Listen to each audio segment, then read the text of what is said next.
नमस्कार दोस्तों, आज के इस वीडियो में हम बात करेंगे मुख्यमंत्री वृद्धा पेंशन योजना के लिए आपको कैसे आवेदन करना है। उसका स्टेप बाय स्टेप प्रोसेस मैं अभी आपको दिखाने जा रहा हूँ। काफ़ी सारे लोगों को मैं देखता हूँ कि मुख्यमंत्री वृद्धा पेंशन योजना के लिए आवेदन जब करने जाते हैं ना, तो उनको डॉक्यूमेंट को अपलोड करने में प्रॉब्लम होती है, डॉक्यूमेंट को PDF बनाने में प्रॉब्लम होती है। तो उसका सारा समाधान बताऊँगा। इसके अलावा आधार कंसेंट एक फॉर्म आता है, उस फॉर्म को कैसे डाउनलोड करना है, फॉर्म में जो जानकारी मांगी जाती है उसको कैसे भरना है और फॉर्म कहां पर आपके रिजेक्ट कर दिए जाते हैं, उसका भी प्रक्रिया मैंने इस वीडियो के लास्ट में बताया है। ध्यानपूर्वक अगर आप इस वीडियो को देखते हैं ना, तो कहीं भी कोई दिक्कत आपको नहीं होगी। मुख्यमंत्री वृद्धा पेंशन योजना के तहत जो 1100 रुपये हर महीने के 10 तारीख को आपके खाते में मिलते हैं ना, उसको लेने में वीडियो को ध्यानपूर्वक देखिए और इस वीडियो को तमाम लोगों के साथ शेयर कीजिए जिनका भी उम्र 60 वर्ष हो चुका है। बिहार सरकार हर महीने उन्हें 1100 रुपये जो है देती है इस योजना के तहत। तो सारी चीज़ें के लिए अभी मैं अपने स्क्रीन पर चलकर बताता हूं कि कैसे मुख्यमंत्री वृद्धा पेंशन योजना के लिए आपको आवेदन करना है। मुख्यमंत्री वृद्धजन पेंशन योजना के लिए अगर आपको ऑनलाइन अप्लाई करना है तो सबसे पहला काम करें, गूगल ओपन करें, गूगल में टाइप करें ऑनलाइन अपडेट STM, यह वेबसाइट मिलेगा, इसे ओपन करेंगे। हो सकता है आपका ब्राउजिंग चेक करे, थोड़ा सा वेट करेंगे। सर्च बॉक्स मिलता है ना, इसमें आपको लिखना है वृद्धा पेंशन। जैसे ही आप इतना लिखकर सर्च करेंगे यह आर्टिकल आएगा वृद्धा पेंशन योजना का, जिस पर क्लिक करेंगे सारी जानकारी आपको बताई गई है। जैसे आप में से बहुत सारे लोग जानना चाहेंगे कि भाई इसमें लाभ क्या मिलता है, तो इसमें लाभ जो मिलता है 1100 रुपये हर महीने आपको दिए जाते हैं। जुलाई 2025 से ये लागू किया गया है। बाकी इसमें जो लाभ मिलता है, अगर आपकी उम्र 60 वर्ष से अधिक हो जाती है तभी आपको इसका लाभ मिलता है, चाहे आप पुरुष हो या महिला हो, आपको इसका बेनिफिट मिल सकता है। और इसका आवेदन करने का कोई शुल्क आपको नहीं रखा गया है और पेंशन की जो राशि है हर महीने के 10 तारीख को आपके खाता में ये राशि जो है भेज दी जाती है। अब अप्लाई करने के लिए क्या पात्रता है, तो आप बिहार के निवासी होनी चाहिए, आपका उम्र 60 वर्ष से अधिक होनी चाहिए, पुरुष महिला दोनों लोग इसके लिए पात्र है, आपके पास एक चालू बैंक खाता होना चाहिए, किसी अन्य पेंशन का जो लाभ है आपको नहीं मिलता हो तो आप इसके लिए अप्लाई कर सकते हैं। डॉक्यूमेंट की बात करें तो आपका Aadhaar card, voter ID card, bank passbook, Aadhaar consent एक फॉर्म आता है, मैं बताऊंगा इसको डाउनलोड कैसे करना, भरना कैसे है, पासपोर्ट साइज का फोटो है, मोबाइल नंबर है, इतना चीज़ है तो आप इसका बेनिफिट ले सकते हैं। बाकी नीचे जब आप आएंगे ना, तो डायरेक्ट ऑनलाइन अप्लाई का यहाँ पर लिंक है, आप इस पर क्लिक करेंगे डायरेक्ट इस वेबसाइट पर आप आ जाएंगे। यहाँ पर आने के बाद सबसे पहला चीज़ है कि आपका जो जिला पड़ता है ना आधार पर, आधार के अकॉर्डिंग आप अपना जिला बताएं जिस जिला के आप निवासी होंगे। उसके बाद यहाँ पर पूछता है कि आपका ब्लॉक कौन सा पड़ता है, आपको अपना ब्लॉक यहाँ पर बताना है।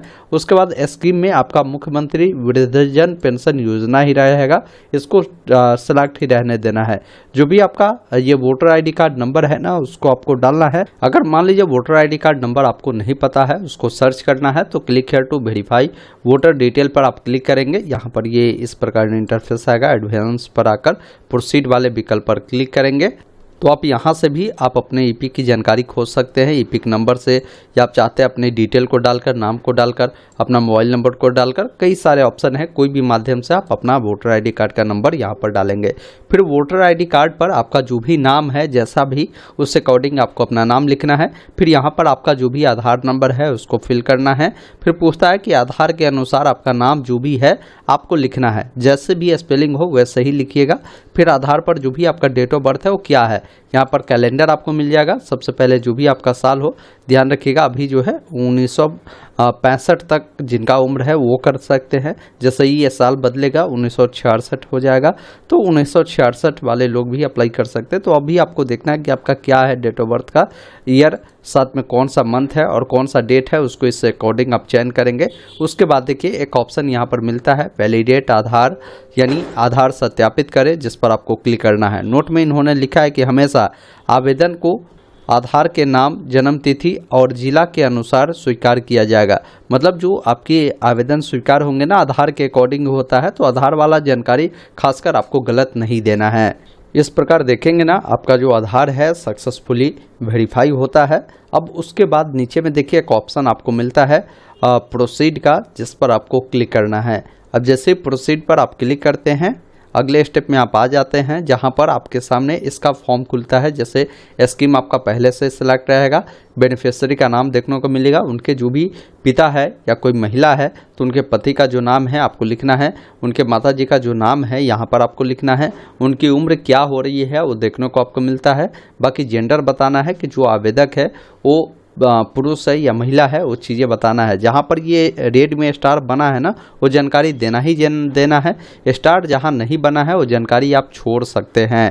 फिर आपका जो कैटेगरी होगा आपको कैटेगरी यहाँ पर बताना है। अब यहाँ पर आपका जो भी मोबाइल नंबर है आपको अपना मोबाइल नंबर देना है। फिर आप नीचे आएंगे तो यहाँ पर आपसे पूछ रहा है कि आपका जो भी आवासीय पता है वो आप बताएंगे। जैसे जिला ब्लॉक आपका चयन रहेगा, आपका एरिया क्या पड़ता है, मतलब वो ग्रामीण क्षेत्र में है तो रूरल, शहर में पड़ता है तो आप अर्बन सेलेक्ट करेंगे। फिर आपका जो भी पंचायत पड़ता है पंचायत आपको चयन करना है। फिर पंचायत जैसे ही चयन करेंगे तो उस पंचायत के तहत आपका जो भी विलेज पड़ता है ना आपको यहाँ पर विलेज बताना होगा। फिर आपका जो भी वार्ड नंबर पड़ता है आपको वार्ड नंबर यहाँ पर आपको बताना होगा। और जो भी आपका प्रॉपर एड्रेस है आप यहाँ पर लिख सकते हैं, जिसमें आप ऐसे भी लिख सकते हैं जैसे VILL कर विलेज लिख सकते हैं, कॉमा लगाकर पोस्ट ऑफिस लिख सकते हैं, कॉमा लगाकर पुलिस स्टेशन लिख सकते हैं। अपना पता प्रॉपर ढंग से आप इस बॉक्स में आप लिख दीजिएगा पता वाला में। फिर पिन कोड आपका जो भी है पिन कोड आपको यहाँ पर डालना है। फिर नीचे आएंगे तो जो भी आपका आधार और वोटर ID कार्ड का विवरण है वो देना है। जैसे आधार नंबर, आधार पर नाम, ये सारा फिलअप होगा। वोटर ID कार्ड पर भी उसका नंबर, उसका नाम आपको देखने को मिलता है। नीचे आकर आपको बैंक अकाउंट की जानकारी देना है जिसमें आपको पेमेंट मिलेगा। देखिए बैंक अकाउंट बताएंगे कि भाई आपका कौन से जो ब्रांच है जिसमें खुला है। जैसे हो सकता है आपका SBI में खुला हो सकता है आपका जो है यहाँ पर पंजाब नेशनल बैंक में खुला हो सकता है यूनियन बैंक में खुला हो, तो आप अपने अकॉर्डिंग बताएंगे। फिर जो भी आपका ब्रांच है ना वो ब्रांच बताएंगे, मतलब किस शाखा में आपका खाता है वो चीज़ें आपको यहाँ पर बताना होगा। उसका IFSC कोड यहाँ से आपको सेलेक्ट कर लेना है। फिर पूछता है कि जो अकाउंट नंबर है वो कितने डिजिट का है। जैसे मेरा 11 डिजिट का, आपका जो भी डिजिट का है वो बताएंगे। फिर जो भी खाता संख्या है ना खाता संख्या लिखेंगे, और खाता जब खुला होगा तो उस पर क्या नाम दिया गया है वो नाम यहाँ पर लिखेंगे खाता धारक का। उसके बाद नीचे आना है, यहाँ पर आपको डॉक्यूमेंट देना है। डॉक्यूमेंट में देखिए आधार डॉक्यूमेंट है तो इसका मतलब है कि जो आधार कार्ड है उसको PDF फॉर्मेट में 200 KB में आपको अपलोड करना है। मैं काफ़ी सारे लोगों को देखता हूं कि उसको PDF बनाने में प्रॉब्लम होती है, तो गूगल में लिखेंगे ना कन्वर्ट JPG टू PDF, या वेबसाइट मिलेगा, आपको इसको ओपन करना है। जहां पर भी आपका आधार कार्ड होगा सिलेक्ट JPG इमेज पर आप क्लिक करेंगे। सपोज करिए ये मेरा आधार का आगे वाला है, ये पीछे वाला है, तो कंट्रोल के साथ दोनों सेलेक्ट किया, ओपन पे क्लिक किया, कन्वर्ट टू PDF पर क्लिक किया, ये PDF बन रहा है। उसके बाद यहाँ से डाउनलोड वाले पर क्लिक करेंगे, ये डाउनलोड हो गया। अब उसको यहाँ पर अपलोड करेंगे। अब एक चीज़ ध्यान रखिएगा, यहाँ पर आधार कंसेंट डॉक्यूमेंट आपसे मांगा जा रहा है। ये आधार कंसेंट होता क्या है और कैसे डाउनलोड करना है आइए बताते हैं। तो मैंने इस फॉर्म को डाउनलोड करने का लिंक ऑनलाइन अपडेट STM पर दे दिया है। यहाँ पर आधार कंसेंट फॉर्म मिलता है, आप इस पर जब क्लिक करेंगे ना तो आपके सामने ये फॉर्म खुलकर आता है। अब फॉर्म को भरना कैसे है वो भी समझ लीजिए, बहुत ही आसान तरीका है, आपको कोई भी गलती नहीं करना है। सबसे पहला चीज़ है कि एक पासपोर्ट साइज का जो फोटो है उसको यहाँ पर आपको चिपकाना है। जो आवेदक है उनका जो भी नाम है यहाँ पर आपको लिखना है। उनके पिता का जो नाम है, या कोई महिला है तो पति का नाम दे रही है तो आप पिता को ऐसे काट देंगे तो पति का नाम देंगे। अगर मान लीजिए आप पिता का नाम दे रहा है तो पति को ऐसे क्रॉस अप कर दीजिएगा, ये ध्यान रखिएगा। जैसे पिता का दे रहा है तो इसको क्रॉस कर दीजिएगा। जेंडर बताएंगे, आप पुरुष है या महिला है वो बताएंगे। जैसे पुरुष है तो महिला और ट्रांसजेंडर को हटा देंगे तो पुरुष हो जाएगा। अगर वही महिला है तो पुरुष और ट्रांसजेंडर को हटा दीजिएगा। फिर आपको पूरा पता लिखना है, जिसमें आपका जो भी गांव मोहल्ला है उसका नाम लिखेंगे, जो भी आपका पंचायत पड़ता है उसका नाम लिखेंगे, जो भी आपका जो है ये थाना पड़ता है, जो भी ब्लॉक पड़ता है, जो भी अनुमंडल पड़ता है, और जो भी जिला पड़ता है, जो भी आपका पोस्ट ऑफिस पड़ता है, और जो भी आपका पिन कोड पड़ता है, वो सारा चीज़ें आपको यहाँ पर लिखना है। आप किस जाति से बिलोंग करते हैं वो जाति बताएंगे। जैसे हो सकता है आप SC ST वाले हैं तो आप अनुसूचित जाति या जनजाति से होंगे तो अपनी जाति के सामने ऐसे टिक कर दीजिएगा, ये आपका जो है सिलेक्ट हो जाएगा। फिर जो भी आपका आधार संख्या है ना वो आपको यहाँ पर लिखना है। फिर पूछता है आपसे कि जो भी आप सूचना प्राप्त करने के लिए मोबाइल नंबर देना चाहते हो मोबाइल नंबर देंगे, ईमेल आईडी अगर है तो ईमेल आईडी भी आप दे दीजिएगा।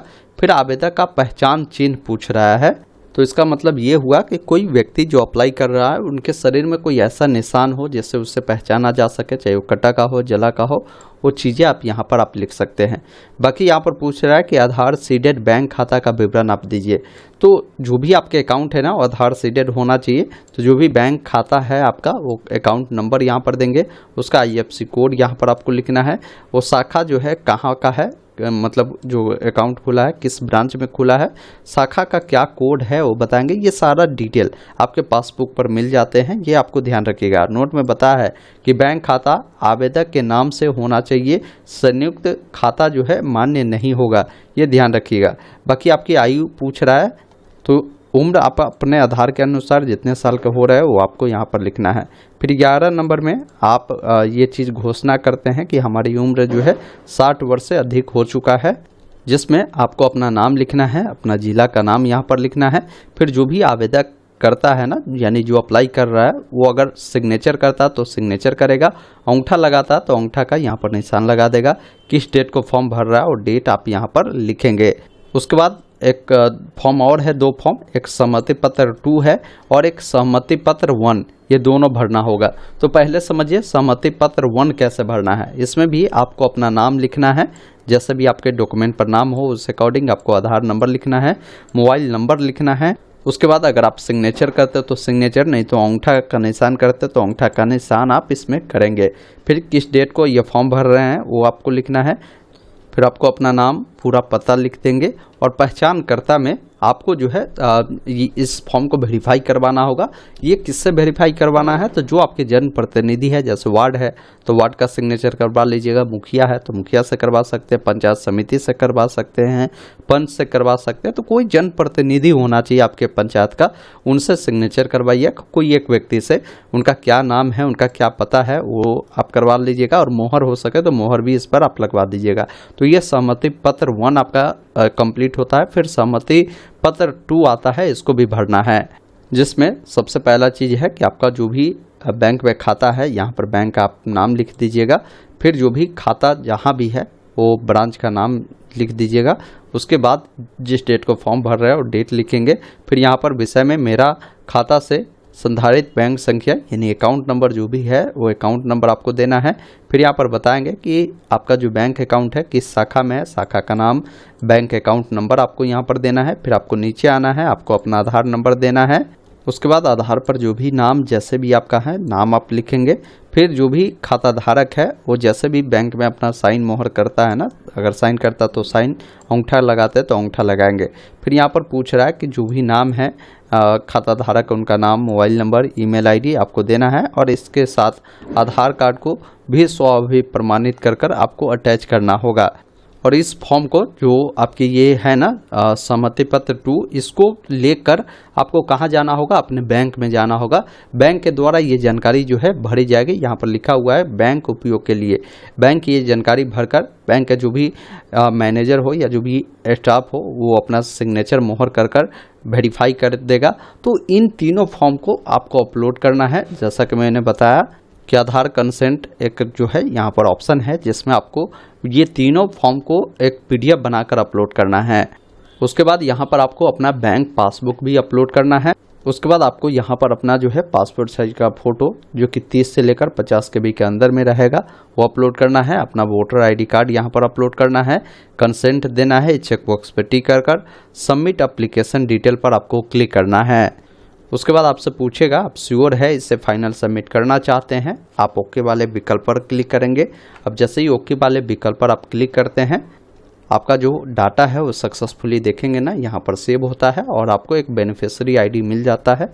इसको आप चाहे तो नोट कर रख सकते हैं। बाकी आपको नीचे स्क्रॉल कर आना है। यहाँ पर अभी भी एडिट का ऑप्शन है, कुछ भी एडिट करना है तो अभी एडिट कर लीजिए। अगर सारा चीज़ सही है, आपने वेरीफाई कर लिया तो फाइनल सबमिट पे क्लिक कर ओके वाले विकल्प पर क्लिक करेंगे। आपका जो फॉर्म है सक्सेसफुली फाइनल सबमिट हो जाएगा। अब इसका अगर प्रिंट लेना है ना तो आपको यहाँ पर ऑप्शन भी दिया गया है प्रिंट रिसिप्ट का, जिस पर आपको क्लिक करना है और आपका आवेदन पंचायत स्तर पर वेरिफिकेशन के लिए चला भी जाता है, ये ध्यान रखिएगा। तो फ्यूचर के लिए मैं कहूँगा कि इसका प्रिंट भी आप ज़रूर ले लीजिएगा। यहाँ पर प्रिंट रिसिप्ट पर क्लिक करेंगे, यहाँ पर ये डाउनलोड हो जाएगा और इसको प्रिंट कर कर कस्टमर का है तो इसको आप दे दीजिएगा। बाकी इसका स्थिति देखना है ना, तो इसी पर आपको एक जो है लाभार्थी संख्या मिलता है, यही लाभार्थी संख्या से आप इसका स्टेटस देख पाएंगे, जिसके लिए इसी वेबसाइट पर एप्लीकेशन स्टेटस का एक ऑप्शन है जिस पर आपको क्लिक करना है। बेनिफिशियरी आईडी यहाँ पर रहेगा, जो भी बेनिफिशियरी आईडी आपको मिला है उससे डालेंगे। इस कैप्चा कोड को डालकर एप्लीकेशन स्टेटस पर क्लिक करना है। फिर यहाँ पर आपको बता देगा, अभी जब अप्लाई करते हैं ना तो अभी आपका एप्लीकेशन जो है पेंडिंग रहता है कहाँ पर, वीडियो ऑफिस के पास, यानी वीडियो साहब के पास। और जब आप एक हफ्ता बाद चेक करेंगे तो हो सकता है अगर आपका सारा कुछ सही रहा तो आपका आवेदन अप्रूव कर दिया जाएगा, रिमार्क में बता देगा।